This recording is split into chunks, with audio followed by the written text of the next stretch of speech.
जय हिंद दोस्तों, कैसे हैं आप लोग। आशा करता हूं कि आप लोग अच्छे ही होंगे। दोस्तों, आज की क्लास में हम डिस्कस करेंगे यूपी डीएलएड फर्स्ट सेमेस्टर में सामाजिक अध्ययन यानी कि सोशल स्टडीज़ को आज हम पढ़ेंगे। दोस्तों, आज हम अपना न्यू चैप्टर यानी कि चैप्टर नंबर 4 को डिस्कस करेंगे, जिसका कि हम पार्ट नंबर 1 पढ़ेंगे। ओवरऑल आपकी ये होने वाली है क्लास नंबर 9। और दोस्तों, इससे पहले मैंने क्लास 8 तक प्लेलिस्ट बनाकर डाल दी है। अगर आपने वो प्लेलिस्ट नहीं देखी है तो पहले आप उन लेक्चर्स को देखिए और फिर इस लेक्चर को आकर देखिए। तो दोस्तों, क्लास 9 में आज हम डिस्कस करेंगे वैदिक काल के बारे में, यानी कि वैदिक पीरियड। दोस्तों, क्योंकि ये आपका नया चैप्टर है, इसलिए आपको इसे अच्छे से पढ़ना है और प्रॉपर इसके नोट्स बना लेने हैं। दोस्तों, चलिए अपनी क्लास को स्टार्ट करते हैं। दोस्तों, क्लास को स्टार्ट करने से पहले मैं आपको बता देना चाहता हूँ कि अगर आप अभी तक आपने मेरा चैनल सब्सक्राइब नहीं किया है तो प्लीज़ मेरे चैनल को सब्सक्राइब कर लीजिए, शेयर कर दीजिए अपने दोस्तों तक, ताकि उनको भी जो मैंने चैनल बनाया है उसका लाभ मिल सके। और अगर आपको क्लास अच्छी लगे तो प्लीज़ क्लास को लाइक भी कर दीजिएगा। तो चलिए दोस्तों, करते हैं क्लास को स्टार्ट।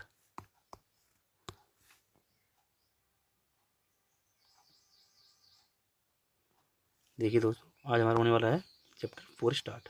चैप्टर 4, हमारा चैप्टर 4 क्या है? वैदिक काल, यानी कि जिसे हम बोलते हैं वैदिक पीरियड। वैदिक पीरियड, देखिए इसका टाइमलाइन क्या है। 1500 ईसा पूर्व से लेकर 1000 ईसा पूर्व। 1500 ईसा पूर्व का मतलब क्या हुआ कि ईसा मसीह के 1500 साल पहले की बात हो रही है। पूर्व है ना, ईसा पूर्व, यानी कि ईसा मसीह के जन्म से 1500 साल पहले से लेकर कब तक की बात हो रही है? ईसा मसीह के जन्म से 1000 साल पहले की बात हो रही है, यानी 1500 ईसा पूर्व से लेकर 1000 ईसा पूर्व तक क्या हुआ? मेरा वैदिक काल जो है डिफाइन किया गया है। ठीक है दोस्तों, आइए देखते हैं आगे। देखिए क्या बोल रहा है। सिंधु घाटी सभ्यता समाप्त सिंधु घाटी सभ्यता समाप्त होने के बाद नवीन संस्कृति का विकास हुआ। यानी कि जो हमने पीछे सभ्यताएं पढ़ी थी, सिंधु घाटी हो गई हमारी, मेसोपोटामिया की सभ्यता हो गई, चीन की सभ्यता हो गई, इनमें से जो एक इम्पॉर्टेंट थी सिंधु घाटी सभ्यता, वो जब समाप्त हुई उसके बाद जिस नवीन संस्कृति यानी नई संस्कृति का विकास हुआ उसके बारे में वेदों, किसमें पता चलता है? वेदों के बारे में, वेदों से पता चलता है। इसलिए इस काल को हम क्या कहते हैं? वैदिक काल कहते हैं। क्योंकि जो वेद मिले हैं, जैसे ऋग्वेद हुआ, सामवेद, अथर्ववेद हुआ, तो ऐसे जो वेद हैं इनमें जिस संस्कृति के बारे में पता चला उस संस्कृति को हम क्या कहते हैं? वैदिक सभ्यता कहते हैं। क्या कहते हैं? वैदिक सभ्यता कहते हैं। तो वैदिक काल वो काल जो वेदों का काल रहा, और वो सभ्यता क्या कहलाई? वैदिक सभ्यता कहलाई। ठीक है दोस्तों, ये आगे चलते हैं।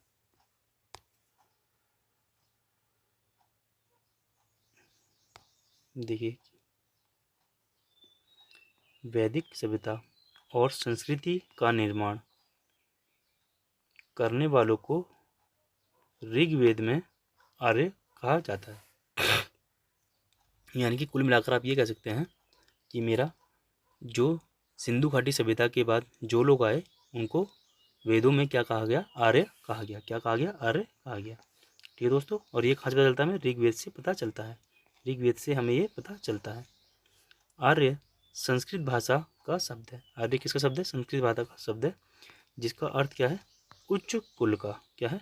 उच्च कुल का, या श्रेष्ठ या उत्तम। ठीक है दोस्तों, आर्य का क्या अर्थ हुआ? उच्च कुल का, या तो श्रेष्ठ या तो उत्तम। आर्य संभवतः काला सागर और कैस्पियन सागर के पास मैदानों में रहते थे। यानी जो वेस्ट में जो जगह है ना, वेस्ट में काला सागर यानी कि ब्लैक सी, काला सागर यानी कि ब्लैक सी, और कैस्पियन सागर यानी कि कैस्पियन सी। तो ये मेरे कहाँ पड़ते हैं? वेस्ट में, यानी कि पश्चिम देशों में ये जो जगहें पड़ती हैं उनके पास जो मैदान थे वहाँ से संभवतः, यानी कि कुछ क्लियर नहीं है कि वहीं से आए थे कि नहीं आए थे, इसलिए हम ये संभावित बोल रहे हैं कि शायद वहीं से आए होंगे। आइए आगे चलते हैं।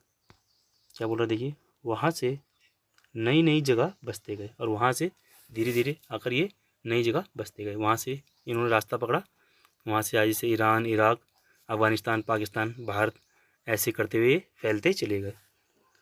आर्यों का आगमन 1500 मैंने आपको बता दिया कितना, 1500 ईसा पूर्व यानी कि 1500 बिफोर क्राइस्ट, 1500 बिफोर क्राइस्ट यानी कि BC में हुआ। और आर्य अपने साथ घोड़े लाए थे। क्या लाए थे? Very important question. आर्य अपने साथ क्या लेके आए थे? घोड़े लेकर आए थे। ठीक है दोस्तों, क्लियर है? आगे चलते हैं। देखिए, जिस काल में ऋग्वेद की रचना की गई, क्या बोल रहा है? जिस काल में ऋग्वेद की रचना की गई उसे क्या कहा गया? ऋग्वैदिक काल कहा गया। क्या कहा गया? ऋग्वैदिक काल कहा गया। इसके अलावा अन्य 3 वेदों की रचना को उत्तर वैदिक काल कहते हैं। यानी कि टोटल जो मेरे कितने हैं बताइए? 4 वेद हैं। 4 वेद में से पहला जो वेद है ऋग्वेद, उस काल को कहा गया ऋग्वैदिक काल। और जो बचे हुए 3 वेद हैं उन वेदों को कहा गया उत्तर वैदिक काल। क्या कहा गया? उत्तर वैदिक काल। क्लियर? आइए आगे चलते हैं।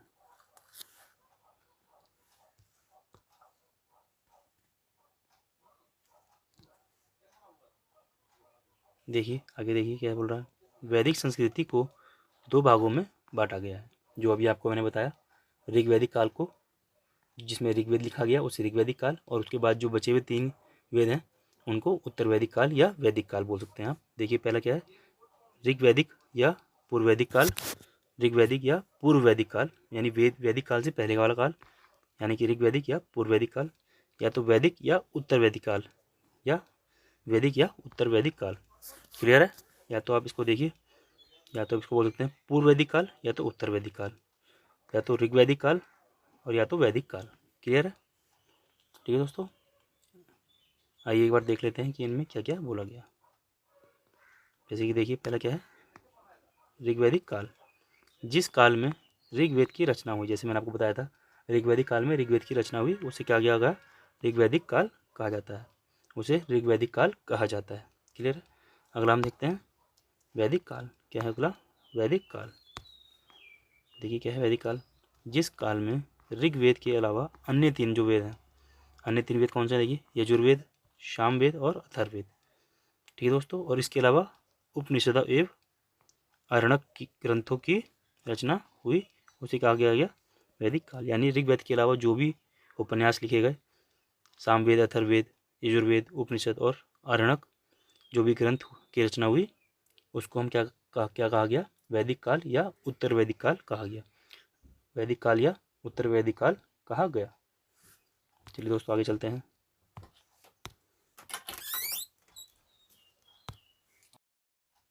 दोस्तों अब हम डिस्कस करेंगे आर्यों की भाषा के बारे में। आर्यों की भाषा के बारे में तो दोस्तों देखिए, आर्य इंडो यूरोपियन परिवार की भाषा संस्कृत बोलते थे। क्या बोलते थे? संस्कृत बोलते थे। ये कहाँ की है? किस परिवार की? इंडो और यूरोपियन।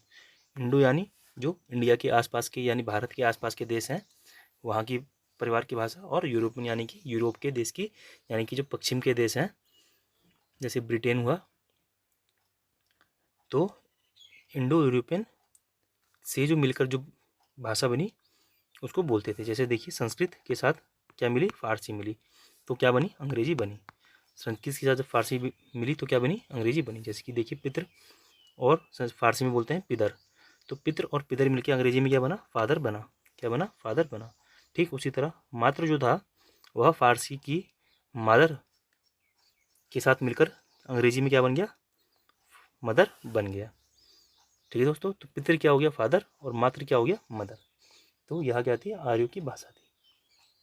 ठीक है दोस्तों, आइए अब अपना लास्ट टॉपिक आज का जो है वो देख लेते हैं, आर्यों का भारत में आगमन एवं फैलाव। आर्यों का भारत में आगमन एवं फैलाव। तो भारत में कब आए और किस तरह उनका फैलाव हुआ उसके बारे में हम पढ़ेंगे। तो देखिए सबसे पहली बात, सबसे पहला जो हमारा है वो हमारा है सप्त सैंधव।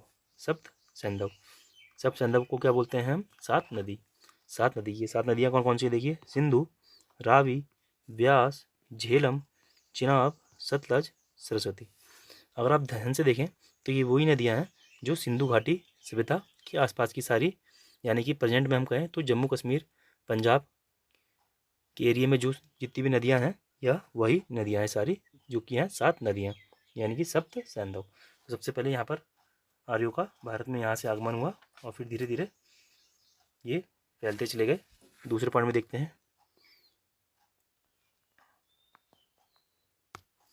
देखिए दूसरा पॉइंट क्या है मेरा, दूसरा पॉइंट है ब्रह्मव्रत। ब्रह्मव्रत यानी कि दिल्ली के आसपास का क्षेत्र, यानी कि दिल्ली के आसपास का, जिसे हम बोलते हैं Delhi NCR, national capital region, Delhi NCR, उसके जो पास का रीजन था उसे हम बोलते हैं ब्रह्मवर्त। ब्रह्मवर्त। अगला है ब्रह्म ऋषि। क्या है? ब्रह्म ऋषि। ब्रह्म ऋषि थर्ड जो है वो क्या है? ब्रह्म ऋषि। तो देखिए थर्ड वाला जो है ब्रह्म ऋषि, यानी कि गंगा यमुना का दोआब क्षेत्र, यानी कि आप उत्तर प्रदेश बिहार बोल सकते हैं। गंगा यमुना का दोआब क्षेत्र, यहाँ पर फिर हमारे आर्य फैले। उसके बाद क्या है? आर्यवर्ता। फोर्थ क्या है? आर्यवर्ता। फोर्थ क्या है? आर्यवर्ता।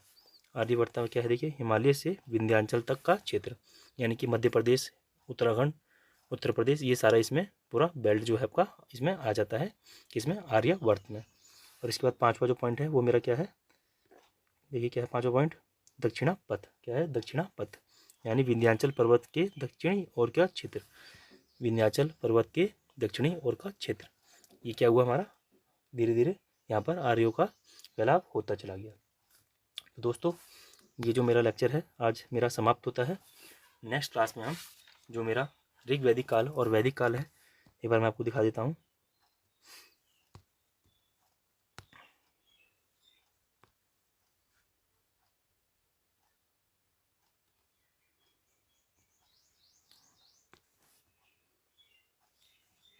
जो मेरा ये ऋग वैदिक काल है और जो मेरा वैदिक काल है, इसको हम अच्छे से अलग अलग पार्ट में डिस्कस करेंगे कि ऋग वैदिक काल क्या होता है, इसकी क्या क्या इसमें चीज़ें हमें डिस्कस करनी है उनको पढ़ेंगे, और इसी तरह अगले पार्ट में वैदिक काल के बारे में पढ़ेंगे नेक्स्ट क्लास में। ठीक दोस्तों, आज इस लेक्चर को ख़त्म करते हैं। दोस्तों अगर आपको ये लेक्चर अच्छा लगा हो तो प्लीज़ इस क्लास को लाइक कर दीजिएगा। अगर आपका कोई कमेंट है तो आप कमेंट भी कर सकते हैं। अपने दोस्तों तक इस क्लास को शेयर भी कर दीजिएगा ताकि उनको भी इस क्लास का लाभ मिल सके। और अगर अभी तक आपने मेरी चैनल को सब्सक्राइब नहीं किया है तो प्लीज़ सब्सक्राइब भी कर लीजिएगा। ठीक है दोस्तों, मिलते हैं नेक्स्ट क्लास में, तब तक के लिए बाय। जय हिंद। अपना बहुत ध्यान रखिएगा।